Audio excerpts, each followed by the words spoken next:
بسم اللہ الرحمن الرحیم الحمد للہ رب العالمین والعاقبۃ للمتقین والصلاة والسلام علی رسولہ محمد وعلی آلہ واصحابہ اجمعین۔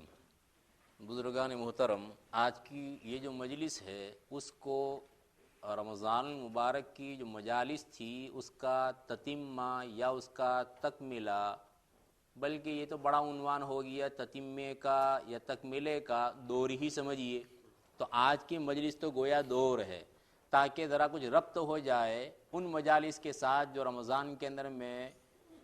کی گئی تھیں، اور جو کچھ کہا گیا تھا مضمون ہمارا اس کے ساتھ مربوط ہو جائے اور جڑ جائے۔ اس اعتبار سے آج کی یہ نشست یا آج کی یہ مجلس ہے۔ حضرت حق جل مجدہ نے ہمیں جن چیزوں کا مکلف بنایا ہے ان میں سے ایک چیز یہ ہے کہ اپنے نفوس کی اصلاح کی جائے، اپنے اخلاق کو درست کیا جائے، اور یہ وہ چیز ہے کہ جس کا کوئی عقل مند انسان انکار نہیں کر سکتا کہ ہاں نصوص قرآنی سے اور احادیث طیبہ سے یہ معلوم ہوتا ہے کہ تقویم اخلاق کی درستی اور تہذیب نفوس، یعنی نفوس کی اصلاح اور اس کے اندر میں جو غلط چیزیں، غلط کام، غلط تقاضے ہیں ان کو چھانٹا جائے، ان کو دور کیا جائے اور طبیعتوں کو آمادہ کیا جائے اللہ عز و جل کے مامورات کی طرف۔ ویسے آدمی عمل تو کرتا ہے لیکن عمل کرنے کی دو صورتیں ہوتی ہے۔ ایک صورت تو یہ ہے، بطور مثال کی یوں سمجھیے کہ ایک آدمی بیمار ہوا اور بیمار آدمی کا جی نہیں چاہ رہا ہے، طبیعت نہیں مائل ہو رہی ہے کہ وہ کچھ کھانا کھائے، لیکن ڈاکٹر کا اصرار ہے، گھر والوں کا اصرار ہے کہ کچھ تو کھانا پڑے گا تاکہ قوت باقی رہے، طاقت باقی رہے، ورنہ ضعف، نقاہت اور کمزوری بڑھتی ہوئی چلی جائے گی۔ اس اعتبار سے وہ اپنے منہ میں کھانے کے چند لقمے یا کھانے کے چند چیزیں جو ہے وہ داخل کرتا ہے۔ ایک تو اس آدمی کا کھانا ہوا، اور دوسرا وہ آدمی ہے جو صحیح ہے، تندرست ہے، توانا ہے، ہیلتھی ہے۔ ایسا تندرست آدمی وہ اپنے شوق سے، اپنی رغبت سے اور اپنے احتیاج کے ساتھ وہ کھائے گا۔ ان دونوں آدمیوں کے کھانے میں جیسا فرق ہے، بس یوں سمجھیے کہ وہ آدمی جن کی اصلاح ہو گئی ہے اور وہ آدمی جن کی اصلاح نہیں ہوئی، ان کے عمل کی کیفیت یہی ہوگی۔ ایک آدمی وہ ہوگا جو نماز کے لیے آنا چاہے گا لیکن بجبر، یعنی طبیعت جیسے چلنا چاہیے ویسے طبیعت چلے گی نہیں، بلکہ کچھ حالات یا حالات نہیں بھی ہیں اور قرآن اور حدیث اس کے سامنے ہے تو بھی ایک قسم کی ناگواری کا سا انداز ہوگا، اور آدمی آئے گا نماز کو ادا کرے گا، یا اللہ عز و جل کے جتنے مامورات ہیں، اللہ عز و جل کے جتنے اوامر ہیں ان کو وہ بجا لائے گا، لیکن انداز یہ ہوگا۔ اور دوسرا وہ آدمی کہ جس نے اپنی اصلاح کر لی اور جس نے اپنے نفس کو سنوارا، نفس کے تقاضے کو دبانے کی کوشش کی، اس کی وجہ سے اعمال میں یا اوامر میں یا مامورات کی بجا آوری میں ایک قسم کا شوق اور اشتیاق ہوتا ہے، وہ یہ چاہے گا مجھے یہ کام کرنا چاہیے۔ تو یہ جیسے فرق ہو گیا ہے، یہ فرق کیوں ہوا؟ وہی تہذیب نفوس کے نتیجے میں یا نفس کی اصلاح کے نتیجے میں یا نفس کو مانجنے کے نتیجے میں، کہ جس کی بنیاد پر اب وہ جلا اور اب وہ روشنی اس کے اندر میں آ گئی ہے کہ مقناطیس اگر آیا تو وہ کھینچنا شروع کر دے گا۔ جیسے اللہ عز و جل کے اوامر کے ٹائم کے اندر میں جو امر آ رہا ہے تو فوراً وہ کھینچنا شروع کرے گا اور وہ کھینچتا ہوا چلا جائے گا۔ یہ اس کی حالت ہوگی رضا اور رغبت کے ساتھ اعمال کے کرنے کی۔ اب یہ جو چیز ہوئی، اسی چیز کو یا تو یوں کہہ لیجئے اخلاق کی درستی، یا اسی چیز کو یہ کہہ لیجئے کہ یہ احسان ہے، احسان جس کو حدیث جبرائیل کے اندر میں بیان کیا گیا۔ اسی لیے شیخ زکریا انصاری وہ یہ فرماتے ہیں کہ تصوف کی جو بنیاد ہے، تصوف کی جو اساس ہے، وہ اساس یہ حدیث جبرائیل ہے۔ حضرت شاہ عبدالحق محدث دہلوی علیہ الرحمہ نے اشیاۃ اللمعات میں شرح مشکات کے اندر میں اسی بات کو بیان کیا ہے، ان کے حوالے سے نہیں، اپنے اعتبار سے انہوں نے بیان کیا کہ یہ جو تصوف کی اصل ہے اور تصوف کی جو بنیاد ہے وہ حدیث جبرائیل ہے۔ ویسے تصوف کے نام سے جو لوگ چڑھنے والے ہیں تو وہ اس اصطلاح کی وجہ سے وہ چڑھتے ہیں کہ یہ تصوف کا لفظ جو ہے وہ نبی اکرم صلی اللہ تعالی وسلم کے زمانے میں نہیں تھا، یا حضرات صحابہ کرام رضوان اللہ علیہم اجمعین کے زمانے میں نہیں تھا، بس اس وجہ سے ان کو چڑ ہے، ورنہ حقیقت یہ ہے کہ جو مقصود ہے اس مقصود سے انکار وہ بھی نہیں کرتے، جیسے یہ بات پہلے تفصیل کے ساتھ آ چکی تھی۔ اب یہ کہ یہ تصوف کا لفظ پھر نکلا کب، اس سلسلے میں دو قول ہیں۔ ایک قول یہ ہے کہ دوسری صدی کے اندر میں یہ لفظ جو ہے وہ شروع ہو گیا تھا،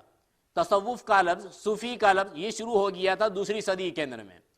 اور ایک کتاب ہے الجد فی السلوک، الجد فی السلوک میں دوسری صدی کے بعد اس کا اشتہار لکھا ہے کہ مشہور جو ہوا ہے وہ دوسری صدی کے بعد ہوا ہے۔ میں دونوں کے درمیان تطبیق اس انداز سے دے رہا ہوں کہ دوسری صدی کے اندر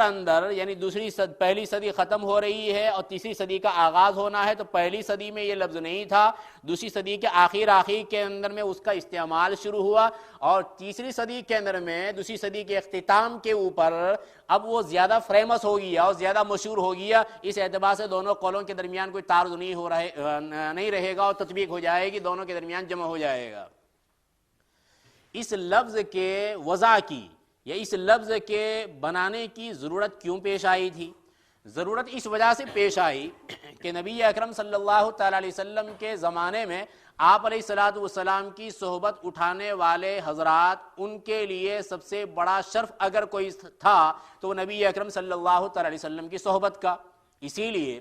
نبی اکرم صلی اللہ تعالی علیہ وسلم کی صحبت کا وہ اثر تھا، سامنے والوں میں وہ انفعال و تاثر تھا جس کی بنیاد پر مجلس واحد میں آنے واحد میں ان کی کایا پلٹ ہو جاتی تھی۔ نبی اکرم صلی اللہ تعالی وسلم کی قوت تاثیر اور حضرات صحابہ کرام کا قوت تاثر، اثر لینے کی قوت، یہ دونوں انتہائی قوی اور انتہائی عروج کے اوپر پہنچی ہوئی، جس کی وجہ سے وہاں تھوڑی سی دیر کے اندر میں اصلاح ہو جاتی تھی اور ان کی کایا پلٹ ہو جاتی تھی اور ان کی دل کی دنیا وہ بدل جایا کرتی تھی۔ اسی لیے نبی اکرم صلی اللہ تعالی علیہ وسلم کے پاس بیٹھنے والے صحابہ کرام جب نبی اکرم صلی اللہ تعالی علیہ وسلم کا وصال ہو گیا، انتقال ہو گیا، تو اب وہ فرما رہے ہیں کہ آپ علیہ الصلوۃ والسلام کو دفن کرنے کے بعد ہم نے اپنے ہاتھوں کو نہیں جھاڑا تھا کہ ہم نے اپنے قلوب کو متغیر پایا۔ وہ صحبت جو نبی اکرم صلی اللہ تعالی علیہ وسلم کی تھی، اس کا اثر یہ تھا کہ جب آپ علیہ الصلوۃ والسلام اس دنیا سے پردہ فرما گئے تو ان کے قلوب متاثر ہو گئے۔ معلوم یہ ہوا کہ نبی اکرم صلی اللہ تعالی وسلم کی صحبت کے اندر میں انتہائی تاثیر تھی، اور اس تاثیر کا اثر اس طریقے پر معلوم ہو رہا ہے جب وہ صحبت ختم ہو جاتی ہے، اور صحبت کا ایک اثر ہوتا ہے، اس سے انکار نہیں کیا جا سکتا۔ حضرت حکیم الامت قدس اللہ سرہ پر ایک صاحب نے، ایک مرید نے لکھا کہ مجھ میں غصہ بہت زیادہ ہے، تو میں اپنا علاج کرانا چاہتا ہوں، حضرت کوئی علاج تجویز فرما دیں۔ حضرت حکیم الامت قدس اللہ سرہ نے ارشاد فرمایا کہ لکھنؤ کے اندر میں، وہی صاحب جو ہے وہ لکھنؤ ہی کے رہنے والے تھے، کہ لکھنؤ کے اندر میں ایک بک سٹال ہے انور بک ڈیپو، تو وہ انور بک ڈیپو کے جو مالک صاحب ہیں مولانا محمد حسن، ان کے پاس تم جاؤ اور وہاں ان کے پاس تھوڑی دیر بیٹھو، کچھ کہنے کی کرنے کی ضرورت ہے نہیں، کوئی عمل کرنے کی ضرورت نہیں ہے، صرف تمہیں وہاں جانا ہے، ان کی دکان کے اوپر بیٹھنا ہے تھوڑی دیر کے لیے، پھر اس کے بعد آ جانا ہے۔ اب وہ حسب معمول انہوں نے معمول بنا لیا، حسب معمول جاتے رہے ان کے پاس، اور چند دنوں کے بعد وہ لکھ رہے ہیں حضرت حکیم الامت کے نام خط کے اندر میں کہ حضرت وہ غصہ اچھا خاصا دب گیا ہے، بیٹھ گیا ہے یا کافر ہو گیا ہے۔ تو حضرت حکیم الامت قدس اللہ سرہ نے جو علاج تجویز کیا تھا وہ یہ کہ وہ اس بک ڈیپو کے جو مالک تھے ان میں حلم زیادہ تھا، ان میں بردباری زیادہ تھی، ان میں غصے کا وہ مادہ نہیں تھا جا بجا غصہ کرنا، جس کے نتیجے میں یہ صاحب جو وہاں بیٹھے ہیں اثر یہ ہوا کہ غصہ ان کا بھی کافر ہو گیا اور غصہ ان کا بھی دور ہو گیا، یا اس کے اندر میں تخفیف ہو گئی اور کمی پیدا ہو گئی۔ تو معلوم یہ ہوا کہ صحبت کا اثر، تو نبی اکرم صلی اللہ تعالی علیہ وسلم کی صحبت کا اثر حضرات صحابہ کرام میں تھا۔ تو اس لفظ سے بڑھ کر کسی اور لفظ کے وضع کرنے کی اور بنانے کی ضرورت ہی نہیں تھی. سب سے بڑا شرف یہی تھا, سب سے بڑا کمال یہی تھا, وہ صحبت والا. اس لیے ان کو صحابی کہا گیا. صحابی کے علاوہ کوئی اور نام وضع کرنے کی اور کوئی اور نام گھڑنے کی اور بنانے کی ضرورت ہی پیش نہیں آئی. اور پھر حضرات تابعین کے لیے سب سے بڑا شرف یہی تھا کہ یہ حضرات صحابہ کرام کو دیکھنے والے تھے, ان کی تابعداری کرنے والے, اور تبع تابعین وہ چونکہ تابعین ان کا اتباع کرنے والے, اس لیے ان کے لیے وہ ایک سلسلہ جو نبی اکرم صلی اللہ تعالی علیہ وسلم سے جاری ہوا تھا, اس کے بعد کسی اور طریقے کی یا کسی اور راستے کی, کسی اور ڈگر کی ان کو ضرورت نہیں تھی, نہیں کسی اور نام کی ضرورت, بس اسی شرف کو وہ لیتے ہوئے چلے گئے. پھر جب یہ زمانہ گزر گیا, تبع تابعین کا زمانہ ختم ہوا, اس کے بعد اب لوگوں میں جو ایک خاص طبقہ بن گیا جو عبادت, زہد, پرہیزگاری بس اسی کے اندر میں لگا ہوا ہے. لیکن اس کا یہ مطلب بھی آپ نہ سمجھیے کہ وہ لوگ معاشی جو زندگی ہے اور دنیا میں جو رہن سہن ہے ان سب چیزوں کو چھوڑ چھاڑ کر بس ایک راستے میں لگ گئے. عام طور پر تصوف کا ایک معنی یہ بھی سمجھا جاتا ہے کہ تصوف یعنی تعطل, آدمی کام کاج کو چھوڑ دے اور بس اللہ اللہ اللہ کرتا رہے, اور جو ادھر ادھر سے کچھ آ گیا اس کو کھاتا رہے, یہ ہو گیا تصوف. تصوف یہ نہیں ہے, بلکہ حضرت خواجہ نظام الدین, ان سے جب ایک مرتبہ ان کے خلیفہ نے اجازت چاہی تھی کہ میں اور واسطے سے, امیر خسرو کے واسطے سے, وہ یہ کہہ رہے ہیں شیخ چراغ دہلوی کہ حضرت میرا جی یہ چاہتا ہے کہ لوگوں کے ہجوم کے میں مجھ سے کام نہیں ہو پا رہا ہے, تو میں یا تو کسی صحرا میں نکل جاؤں, جنگل میں نکل جاؤں اور وہاں اللہ اللہ کرتا رہوں, یا کسی پروت کے اوپر اور پہاڑ کے اوپر چلا جاؤں اور وہاں اللہ اللہ کرتا رہوں. تو امیر خسرو نے جب یہ بات ذکر کی حضرت خواجہ نظام الدین اولیاء کے سامنے, تو انہوں نے جواب میں یہ کہا کہ نہیں, لوگوں کے ساتھ رہنا ہے اور ان کی بے مروتی کو برداشت کرنا ہے, ان کے جفا کو برداشت کرنا ہے. کہیں تم پہاڑ میں چلے جاؤ یا صحرا کے اندر, جنگل کے اندر میں چلے جاؤ تو عجب کے اندر میں مبتلا ہو جاؤ گے, عجب میں اور خود پسندی میں مبتلا ہو جاؤ گے. اور وہ اس طریقے پر کہ لوگوں کے درمیان چرچا ہوگا کہ دیکھو اس نے اللہ کے لیے دنیا کو ترک دیا اور دنیا کو چھوڑ دیا, اب کسی طریقے سے یہ بات تمہارے کان میں پڑے گی اور اس کے نتیجے میں عجب اور خود پسندی کے تم شکار ہو جاؤ گے, لہذا تمہیں یہ کام کرنے کی ضرورت نہیں. بلکہ حضرت خواجہ نظام الدین اولیاء یہ فرماتے ہیں کہ جو آدمی یہ سمجھتا ہے کہ یہ جو دنیا کی چیزیں ہیں, یہ جو دنیا کی چیزیں جن کو اللہ عز و جل نے حلال کیا ہمارے لیے کہ فلاں چیز کو تم استعمال کر سکتے ہو, فلاں چیز کو تم استعمال کر سکتے ہو, اب چاہے تو میاں بیوی کے تعلقات کی نوعیت کی باتیں ہوں اور چاہے کھانے پینے کی باتیں ہوں, ان سب چیزوں کے اندر میں جو آدمی یہ سمجھتا ہو کہ یہ راہ سلوک سے مانے ہے, تو حقیقت میں اس کی ایمان میں ضعف ہے اور ایمان میں کمزوری ہے. اللہ نے حلال اسی لیے کیا ہے کہ یہ چیزیں راہ سلوک میں مانے نہیں ہے. اب اگر تم یہ سمجھو کہ نہیں فلاں چیز کو استعمال نہیں کریں گے, فلاں چیز کو استعمال نہیں کریں گے اور اسی سے اللہ کا قرب حاصل ہوگا, تو کہہ رہے یہ سلوک نہیں ہے, یہ تصوف نہیں ہے. تو تصوف کا معنی اور مطلب تعطل نہیں ہے کہ آدمی سب کچھ چیزوں کو چھوڑ چھاڑ دے اور لگ جائے بس اللہ اللہ کرنے میں. حضرت اقدس گنگوہی نور اللہ مرقدہ, ان سے ایک مرتبہ سوال کیا حضرت امیر شاہ خان صاحب نے, جنہوں نے کئی ایک بزرگوں کی معیت اور کئی ایک بزرگوں کی رفاقت اٹھائی ہے, اور اس کے نتیجے میں اس زمانے کے جو بڑے تھے وہ بڑے ان سے مسائل معلوم کیا کرتے تھے اور ان سے حکایات معلوم کیا کرتے تھے. حضرت حکیم الامت قدس اللہ سرہ نے کئی ایک حکایتیں انہی کے حوالے سے نقل کی اور پھر اس کے بعد ارواح ثلاثہ کے اندر میں اس کو نقل کیا. آج کل جو ہے وہ ارواح ثلاثہ کے نام سے وہ کتاب نہیں ملتی, بلکہ حکایات اولیاء کے نام سے ملتی ہے, تو وہ حکایات اولیاء وہی ہے ارواح ثلاثہ. تو انہوں نے اجازت طلب کی کہ میں یہ چاہتا ہوں کہ خلوت گزینی اختیار کروں اور تنہائی اختیار کروں, بس تنہائی کے اندر میں اللہ اللہ کرتا رہوں. تو حضرت نے فرمایا کہ نہ, اس کے نتیجے میں خواہ مخواہ شہرت ہو جائے گی اور یہ ہمارے بزرگوں کا طریقہ نہیں رہا ہے.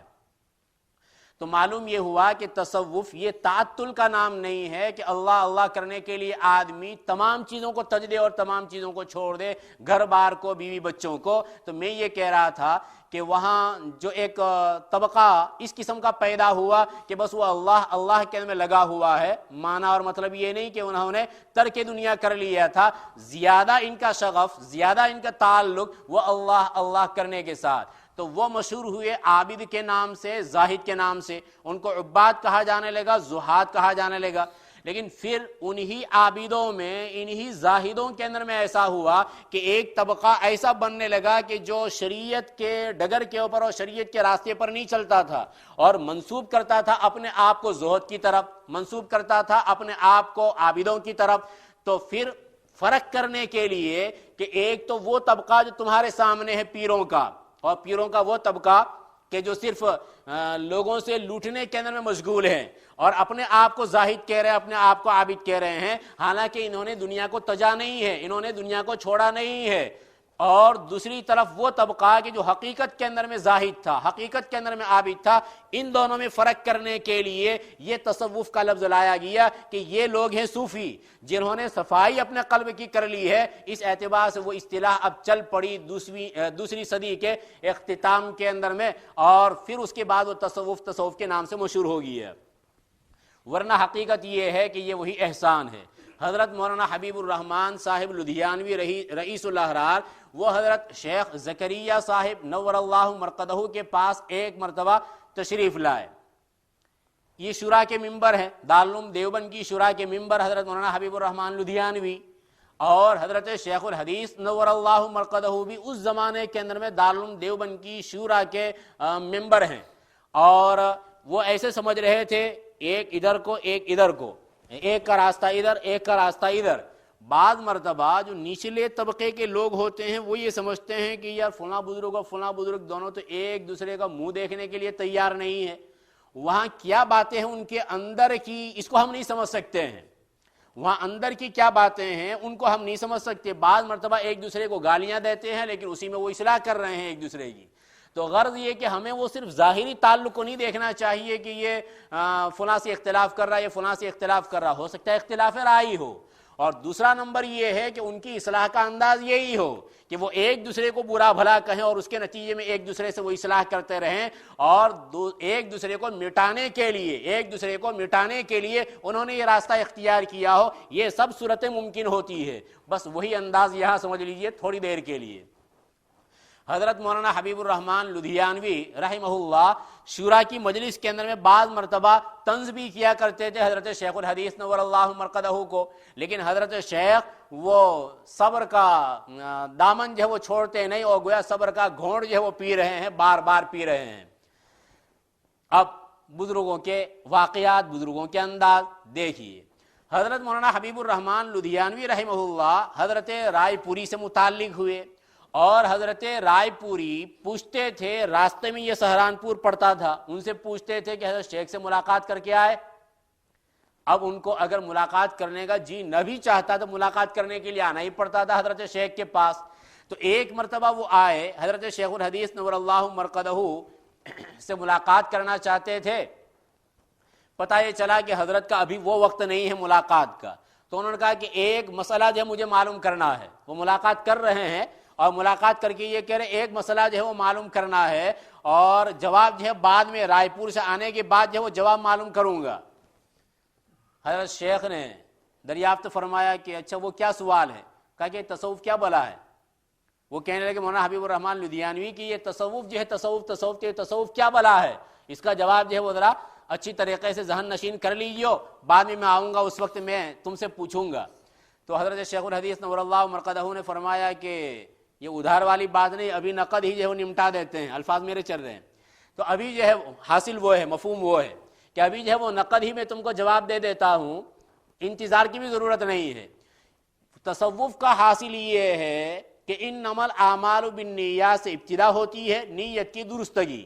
اور اس کی انتہا جو ہوتی ہے ان تعبد اللہ کأنک تراہ، کہ تم اللہ کی عبادت اس طرح کرو کہ تم اللہ عز و جل کو دیکھ رہے ہو۔ نیت کو درست کرو، یہ نیت کے درست کرنے سے آغاز ہوا ہے تصوف کا۔ تصوف کی بنیاد اور پہلا نقطہ، مرکزی نقطہ یہ ہے۔ پھر اس کے بعد جو ترقی ہوتی ہوئی چلی جائے گی تو آخر اس کا یہ ہوگا کہ آدمی عبادت کرے اس انداز سے کہ اللہ عز و جل کا وہ دیکھ رہا ہو۔ یہ اگر احسان والی صفت پیدا ہو گئی تو سمجھو کہ یہ ہے تصوف۔ تصوف اس کے علاوہ کوئی چیز نہیں ہے۔ تو ابھی حضرت مولانا حبیب الرحمن لدھیانوی رحمہ اللہ وہ فرمانے لگے کہ میں تو اپنے ذہن کے اندر میں یہ سب چیزیں جمع کر آیا تھا اور بٹھا کر آیا تھا کہ میں ان سے یہ پوچھوں گا، وہ یہ جواب دیں گے تو پھر یہ اشکال کروں گا، پھر اگر وہ یہ جواب دے تو پھر یہ اشکال کروں گا، پھر یہ سوال کروں گا. اس طریقے سے میں پورا جو ہے وہ ترتیب دے کر آیا تھا، لیکن اس نے تو وہ پورا قلا کما ہی کر دی ہے ایک ہی جواب کے اندر میں. اب اس میں تو کوئی کلام ہو ہی نہیں سکتا تھا، اس لیے کہ انما الاعمال بالنیات حدیث پاک ہے. ان تعبد اللہ کانک ترا، کہ اللہ کی عبادت اس انداز سے کرو کہ اللہ کو دیکھ رہے ہو، اور اگر یہ کیفیت حاصل نہیں ہو رہی ہے تو پھر یہ تو یقینی بات ہے کہ اللہ عز و جل تم کو دیکھ ہی رہے ہیں. تو یہ جو صفت احسان ہے، یہ صفت احسان اور تصحیح نیت، ان دونوں میں سے کوئی چیز ایسی نہیں ہے کہ جس پر انسان کلام کر سکے اور انکار کر سکے کہ نہ اس کو تو میں نہیں مانتا، یہ تصوف تو میں نہیں مانتا. خیر بہرحال یہ حضرت مولانا حبیب الرحمن لدھیانوی پھر اس میں رچ گئے ہیں، بس گئے ہیں تصوف کے اندر میں. حضرت رائے پوری سے بہت کچھ انہوں نے حاصل کی ہے. میں یہ کہہ رہا تھا کہ یہ تصوف کا لفظ جو ہے ہو سکتا ہے چیڑ کا باعث بنے، باقی یہ کہ اگر یہ کہا جائے کہ اخلاق کی درستی کا نام ہے، اگر یہ کہا جائے کہ یہ احسان کا نام ہے، اگر یہ کہا جائے کہ یہ تعمیر الظاہر والباطن کا نام ہے کہ ظاہر کو بھی اور باطن کو بھی بنایا جائے. ظاہر کے بنانے کا مطلب یہ نہیں ہے کہ میک اپ کیا جائے، یہ کیا جائے، وہ کیا جائے. ظاہر کا معنی یہ ہے کہ اللہ عز و جل نے، رسول اکرم صلی اللہ تعالیٰ علیہ وسلم نے اگر یہ ارشاد فرمایا کہ تمہارا لباس اس انداز کا ہونا چاہیے، لباس اس انداز کا ہے. نبی اکرم صلی اللہ تعالیٰ علیہ وسلم نے یہ فرمایا کہ داڑھی جو ہے وہ رکھنا ہے، اور پھر آثار سے ایسا معلوم ہوا کہ داڑھی کی مقدار یہ ہے ظاہر کا بنانا. حضرت مولانا ابرار الحق صاحب ہردوئی والے دامت برکاتہم العالیہ وہ یہ فرماتے ہیں، اور بڑی پیاری مثال کے ذریعہ انہوں نے سمجھایا اس چیز کو، کہ بعض حضرات تو یہ سمجھتے ہیں تصوف کا حاصل اور خلاصہ کہ بس دل کو بنانا چاہیے، دل اگر بن گیا تو یہ کافی ہے. کہ نہ، ظاہر کو بھی بنانا پڑے گا، ظاہر اور باطن دونوں کی تعمیر یہ ہے تصوف. اور پھر اس کے بعد انہوں نے یہ سمجھایا کہ دیکھیے اگر کوئی آدمی وائرنگ نہیں کرتا، یہاں تو وائرنگ بھی نظر نہیں آتی، اگر کوئی آدمی وائرنگ نہیں کرتا ہے، وہ وائر وہ نہیں کھینچتا ہے، اور پھر اس کے بعد یہ سمجھے کہ کرنٹ آ جائے تو کرنٹ کس طریقے پر آئے گا. اگر کرنٹ کو لانا ہو تو وائرنگ کرنا پڑے گا، یہ ظاہر. اب ظاہر اگر ہوگا تو پھر وہ باطن جو اندر ہے، جو بجلی ہے، وہ آئے گی. تو اس کا مطلب یہ ہوا کہ باطن کے بنانے کے لیے ظاہر کا بنانا یہ بھی ضروری ہے. بس یہی ہے تصوف. حق تبارک و تعالیٰ جو کچھ کہا گیا صحیح معنی میں اس کو سمجھنے کی توفیق مرحمت فرمائے. حق تبارک و تعالیٰ ہمارے نفوس کی اصلاح فرمائے. حق تبارک و تعالیٰ اپنی معرفت سے اور اپنی محبت سے ہمارے قلوب کو معمور فرمائے. آمین. وآخر دعوانا الحمدللہ رب العالمین.